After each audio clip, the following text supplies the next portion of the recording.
What's good, y'all? Elvis here. Welcome to another episode of Better Barbering. For all my new people, Better Barbering is a series that I started where I share tips and tricks that made me a better barber that other people can use to make them better barbers and ideally better people. Nothing says successful barber like a booked up schedule. So most barbers, if not every barber, generally aspires to be booked up. But is being booked up worth the hype? It depends, but we'll get into it.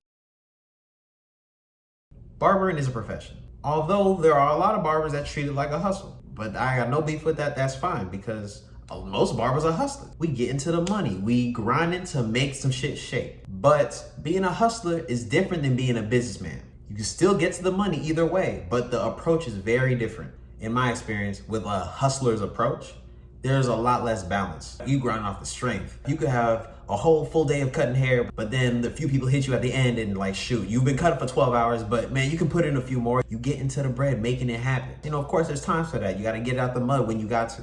But if you're taking a more business-minded approach, consistency is more of a concern. Or just to illustrate my point, regardless of what your job was, if you had 3 double shifts in a week, that means 3 days you're working double shifts versus 6 regular shifts in the week. If you're working 3 double shifts per week, sure, you're getting a lot of work done, you're earning money in that time, but you're burning out a lot more in comparison to the 6 regular shifts. And sure, you could be working less days throughout the week, but the amount of time you're spending either working or recovering from working is higher, if not the same. And in that example, working harder and having a hustler mindset doesn't really do as much productivity as you think it does. But being booked up means different things to different people because we all got different circumstances and requirements. When I first started cutting hair at A&T, I was a full-time college student. So I didn't have that much time to cut hair, and I just started, so I didn't have that much availability or demand for my service.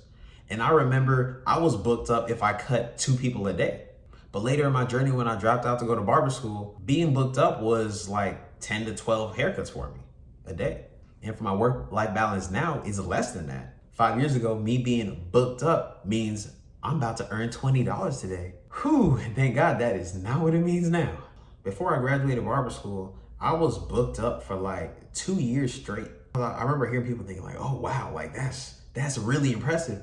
For where I was, I don't think it was that impressive because I had way more time available and my demand was a lot higher because my price point was really low, especially because my quality was really high. So there was always someone that wanted a deal on a great haircut.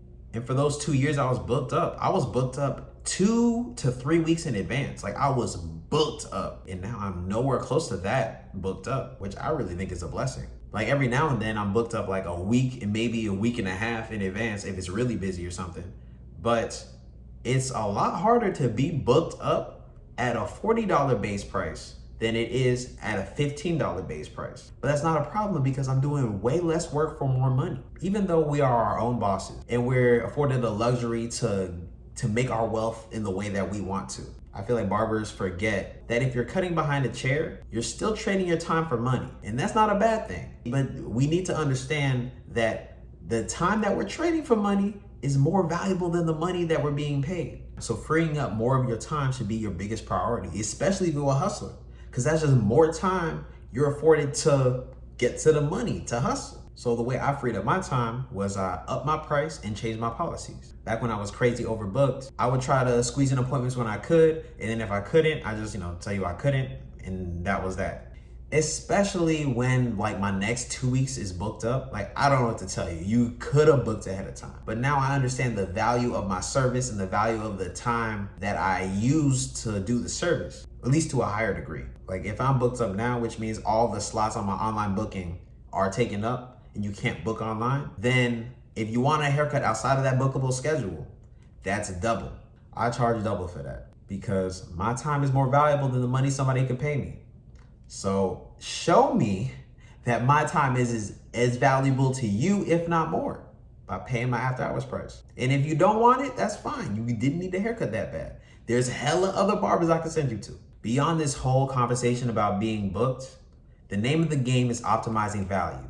It's optimizing the value that you're providing with your service and then optimizing the value you're extracting or the monetary value that you're extracting from the service that you're doing. It gotta be a mutually beneficial relationship. If the value that you're expending, AKA time and energy and effort and all these things, are not worth the monetary value that you're getting, then you need to change something. One of the reasons I had to free up my time was to do this YouTube and podcast stuff. I just would not have the time or the energy if I was working the same hours I used to work.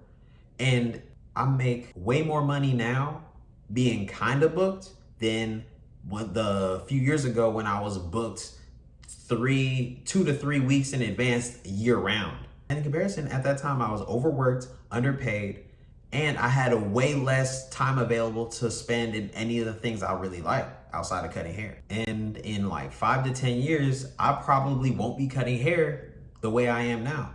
If anything, I'll probably close off my clientele and move off to something else. And I imagine whatever I charge for haircuts is gonna be a stupid price compared to now. Just because I moved on to a new money-making opportunity. Like, I'll always love cutting hair, but it won't always be my main source of income. At a certain point, I'm gonna be making more money. And the money you'd have to pay me for the time that it would take to cut your hair is gonna be a lot higher. If you're a barber trying to progress in your craft, I think that working to have a booked up schedule is something, worthwhile, because, you're gonna get a monetary benefit off of it. But if you're trying everything you can and you're not all the way booked up, I'd say the best course of action would be to be as productive as possible with the time in your schedule. So if you have a gap in your schedule and you're just waiting around for a possible walk-in, sure, you can wait around for a walk-in and, check for walk-ins or whatever. But I'd say work on things that would help your business become more booked up. That could be social media content. It could be working on skills that you're lacking as far as actually doing the haircut service or just customer service. Any personal self-development stuff could only make you better.